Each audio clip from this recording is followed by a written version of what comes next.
I'm Tony, 29 years old, a single man. Currently, I work as a paralegal at a law firm opened by a senior from my college days. He helped me when I was struggling to find employment. The struggle wasn't anyone's fault. I had my own doubts about entering society. I wasn't prepared or in the right mindset.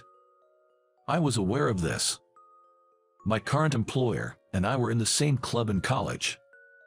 I think I could say I'll go lightly because he invited me to the office lightly. The sound I hate the most, the buzzing, begins. It's the sound of my alarm clock. It's not a cell phone alarm because I can't wake up with that. I grope to stop the alarm bell. My eyes are still closed. A loud thud sounds from the ceiling. Probably, the resident above is hitting the floor, annoyed by the alarm sound. This rundown apartment has 3 stories and thin walls. Everyone's living noises are heard. Usually, for normal living noises, we mutually tolerate, without much complaint. But there are some complaints about noise in the morning or late at night. I finally open my eyes, apologize to the ceiling and get up. This is my morning routine. I live in a 50-year-old rundown apartment. I've been living here since my student days. I earn decently, so many advise me to move, but the option to move doesn't exist for me, a true lazy person. To me, this apartment is attractive enough. While getting ready for work, my BGM comes from the next room. A clear, beautiful voice. In the day it blooms, at night it sleeps, the mimosa tree, only you look at, even the playing fool should look. Through the thin walls of the apartment, it sounds like a mysterious spell to me. Once, I listened carefully and looked up what was being said. It was a poem from the Manyoshu. Every morning, the neighbor sings several poems with a chanting tone. Listening to it while drinking coffee was a blissful time for me. It's one of the reasons I don't move from this rundown apartment. I've been fascinated by her enchanting voice for almost 2 years. One day, after working late, I stopped by a convenience store near the apartment. I usually cook for myself, but today I was too tired. I didn't have the energy to cook. I was excited to enjoy convenience store food, which I rarely buy. While contemplating which one to choose, a young woman rushed in from the entrance. Her shoulder-length straight hair is disheveled due to her hurried running. "Huh, is that you, Alice?" As I call out to her, she turns around in surprise. Sure enough, the person who hurriedly ran in was my neighbor from the rundown apartment, Alice. It seems she has run from the station because she is breathing heavily. Alice briefly glances outside the convenience store window and suddenly wraps her arm around mine. "I'm sorry, did I make you wait?" She looks up at me with upturned eyes as she says this.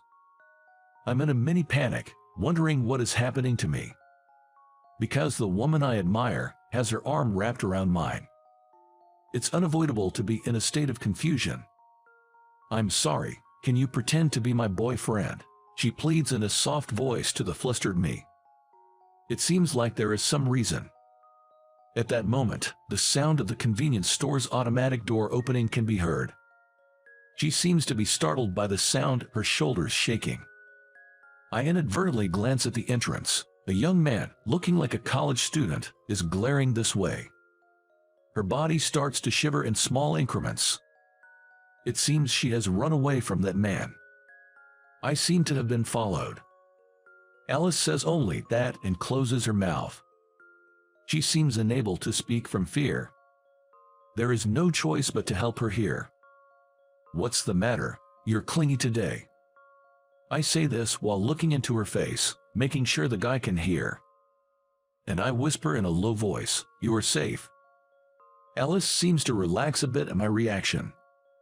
She still looks pale, but she smiles back. "Another convenience store dinner? That's no good. Come to my place, I'll make something for you tonight." I savor her words. Even playing the role of a fake boyfriend is fine. To think the day would come when I would hear such words from her. I believe there must be a God in this world. I'm grateful. We exit the convenience store with our arms linked. We pass by the man when exiting, but he didn't try to stop us. However, he keeps following us. Ellis and I continue to pretend to be a couple on the way back, keeping our conversation going. We return to the apartment, looking like a loving couple. I'm wondering what to do next. Then Alice invites me into her room, saying, "Please come in." I decide to accept her invitation. The man doesn't enter the apartment premises but seems to be glaring at us near the entrance. As soon as we enter the room, Alice separates from me and apologizes. "I'm really sorry," I think I responded with "it's okay," while savoring the warmth left on my arm by her. I'm a bit nervous and can't remember. Peeping outside, that man is still in front of the apartment. It seems I can't go back to my room immediately. It seems better to wait a bit. Is it okay if I stay here? I had no intention of overstaying, but under these circumstances, it can't be helped. Of course, I'm really sorry to take up your precious time. Alice, saying it's the least she can do to apologize, serves me homemade food. Surrounded by books, her room feels mysteriously comfortable. Excited, I eye dishes like the terrine she prepared last night, thinking about having wine, quiche, and sautéed chicken, dishes that would be served in a restaurant. I love to eat. In no time, my stomach is also won over by Alice. According to what I heard while dining, that guy was a graduate student at the private university where Alice works. Alice is a librarian at the private university. Recently, she was confessed to by that guy, and when she politely declined, she found herself in the card situation. "Did I decline badly?" Alice says in a small voice while sipping her wine. "No matter how you reject, some guys are just clingy. You did nothing wrong, Alice." Alice opened her eyes wide, seeming surprised at my somewhat bold statement. Then she smiled softly and thanked me. I was so happy, so very happy. I almost felt thankful to the clingy guy. After all, I'm dining on homemade food and wine in the room of the woman I've always admired. Thank you for such a dreamlike time. I think I was a bit high-spirited. Maybe the alcohol was contributing. The guy left from in front of the apartment, and I returned to my room across the date line. We've exchanged contact information and told each other to get in touch immediately if something happens. Most importantly, in this shabby apartment, you can hear everything. I'll notice immediately if something happens to her. I felt thankful even to the shabby apartment. I feel like I can sing well today. Maybe it's the alcohol, but my throat feels good. While filling the bathtub, I hummed and muttered so. The morning after a joyous time. Hell had broken loose in front of my room. Food waste was scattered everywhere, and on top of it was a piece of note. It seems to be the handiwork of the man from last night. The note in messy handwriting read, "Keep your hands off Alice." The pressure of the writing was immense, allowing me to sense the man's frustration and anger from his strokes. I thought maybe I provoked him a bit too much. I opened the door with a click, and Alice also showed her face. Seeing the scattered food waste, she looked genuinely sorry. She apologized "I'm really sorry" many times, making me feel a bit awkward. Moreover, she didn't do this. "Please don't worry about it, you didn't do this, Alice." I tried to cheer her up with a smile and said so. More than that, I was worried that something might have happened to her. "Alice, are you okay? Did anything happen to you?" At my words, Alice checked the front of her entrance. It seemed to be okay. "Seems fine. Nothing seems to be out of place." "What about the mailbox? Is there anything strange in it?" With a bit of fear, Alice checked her mailbox. And then, she let out a short scream. Eek! What happened? I quickly moved to her side. There was a photograph inside the mailbox. Carefully, I took it out and checked it. This guy. There was a man in the photo wearing a black hoodie, hood up, making a peace sign. The fact that he's completely expressionless makes it unsettling. Oh, it's him. He followed me yesterday. The fear has turned Alice's face pale. The uncertainty of his intentions adds an extra layer of creepiness. I keep reassuring her, saying it's all right. Once she's somewhat calmed down, I hand her my business card. She receives it with both hands politely. The business card reads law firm. You work at a law firm. I become a bit bashful to her surprised voice and clarify, I'm a paralegal, so not a lawyer. It's a firm my senior started. I think we could assist you, Alice. Would you consider coming in for a consultation? Ideally, returning to her parents' house would be the safest, but she seems to have work obligations making it difficult to leave. I want to confidently say she'll be fine with me around, but it's not like I'm physically strong. Reliance on legal power and the police seems the best choice here. Also, I really didn't want to suggest this, but since you live alone, it might be good to consider moving to a more secure place given the circumstances. It's a rickety apartment with lax security. Anything can happen, and it wouldn't be surprising. Truth be told, it would be sad if Alice moves out. I want to hear her beautiful voice reading aloud every morning. But now, Alice's safety is the priority. Alice became silent at my words. Safety comes first. Alice shook her head quietly to my words. I'm not considering moving. Sure, it's a rundown apartment, but I like this apartment. I can't force her if she says so. I wonder what's good about this dilapidated apartment. I replied, is that so? While tilting my head. We went together to a law firm and, after receiving various advice, decided to also visit the police station. The boss told me to go with her to the police station, thinking she would feel lonely by herself, so Alice and I went to consult at the police station side by side. Although it's due to the circumstances, I'm happy to have been with her since last night. We consulted at the police station's public safety division and registered in a system where we can report immediately by dialing 911 if something happens. They also promised to increase patrols around the apartment. I'll also contact the landlord and ask to enhance security measures. We were exhausted when we left the police station after completing various procedures. Doing things you're not used to can be doubly tiring, I guess. When we finally finished, we looked at each other's faces and naturally started smiling. My heart raced, imagining how we must look like a couple to those around us. Maybe I was being punished for having such a frivolous thought. Suddenly, that man rushed before our eyes, grabbing Alice's hand and trying to pull her away. Alice let out a short scream. Hey, what do you think you're doing? Let go. I instinctively grabbed the man's arm, and it was surprisingly muscular. His hood is pulled tight, but I can see his eyes gleaming underneath. Stop bothering Alice. Eventually, the man and I ended up in a scuffle. Maybe it's his youth. The man is strong, swinging wildly at me. Caught by the collar, and just when I thought I was in trouble, the man was sent flying backwards. I'm baffled, not knowing what just happened. Of course, I didn't do anything. I was just willing to take a hit for her.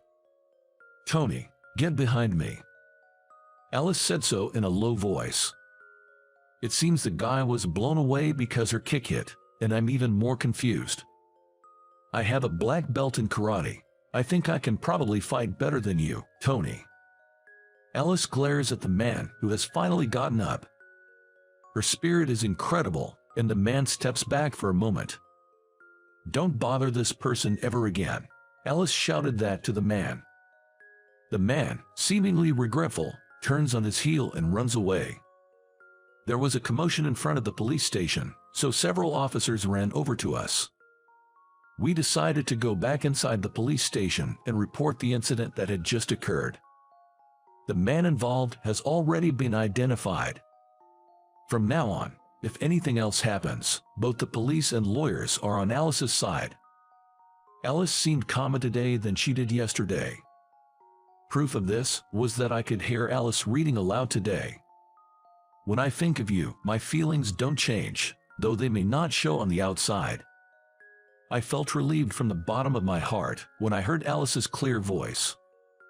I hope this issue gets resolved soon, and Alice can have her peaceful days back. If only I had more knowledge, I would understand what she's reciting.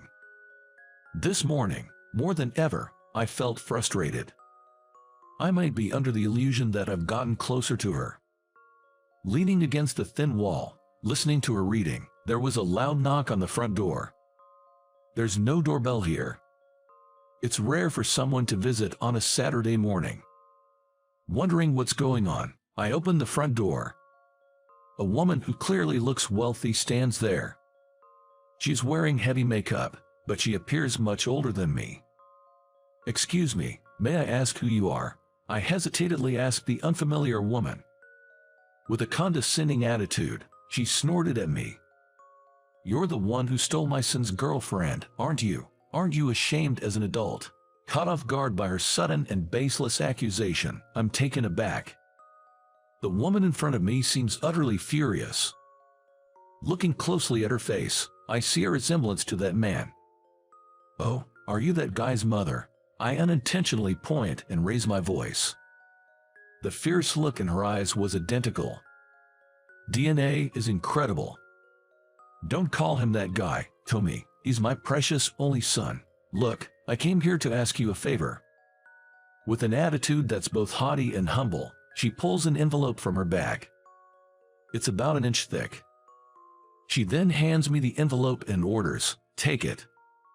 On reflex, I take it and immediately realize what's inside. I quickly hand the envelope back to her. It's filled with stacks of bills. "This should be more than enough for a settlement, right? What's your problem?" Seemingly annoyed at having the envelope returned, she nervously clicks her heels. She clearly didn't expect me to refuse.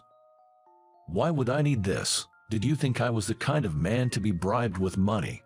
Perhaps this woman has been dealing with various issues like this up until now. Her gesture of handing over the envelope seemed practiced.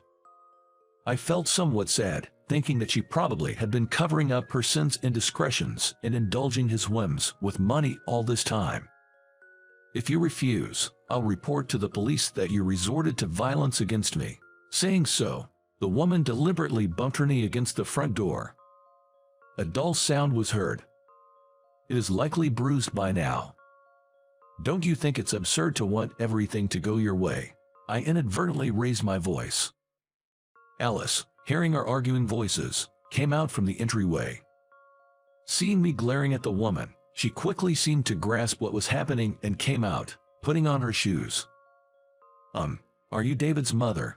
The man clinging to Alice seems to be called David. David's mother looked a bit surprised at Alice's appearance but quickly regained her composure. Facing Alice again, the woman clearly said, "Please date my son." She kept on talking, saying she would pay any amount of money and would even make donations to the university. I didn't even get a chance to interject. However, when the woman started mentioning me, Alice cut her off. "I understand what you want to say, ma'am. I will not date David. I am willing to overlook it because you're not suitable for our family." What's with that attitude? The woman was getting more and more heated. "Do you think everything can be resolved with money?" Seeing that from his parents, maybe David is under the impression that everything should go his way. At this straight and true statement, the mother had to swallow her words. She couldn't find anything to say in return. "Rather than bringing money to me, please face David and talk to him. I don't think what David really wants is me." The woman seemed to come to her senses at Alice's words. "You should talk as a family," Alice told her firmly. In the end, David's mother just left as is. She offered no apology to me, and no thanks to Alice. I really think she's quite rude. I'm so frustrated that I want to fill the bathtub and soak in the hot water. I guess I didn't really have a role to play. "Alice, you're strong, aren't you?" It's a sincere compliment, but Alice's face clouds over.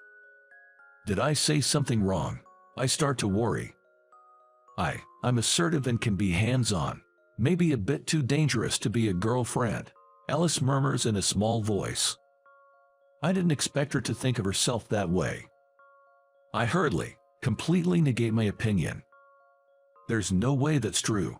If it's real, would you consider having me as your boyfriend, not just pretending? I promise I won't make you sad or bore you. I seize the opportunity to promote myself. For a moment, she looks dumbfounded, as if she doesn't understand what I just said. She quickly grasps the meaning and blushes up to her neck. Oh, sorry, that was too sudden, wasn't it? I'm sweating and scratching my head. No, not at all. I've always wanted to talk to you. Hearing your narratives from the bathroom has been a daily joy for me. Now it's my turn to blush at Alice's words.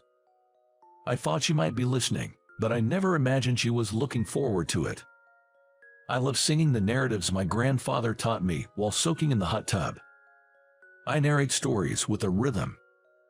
I know almost all of my favorite performances by heart.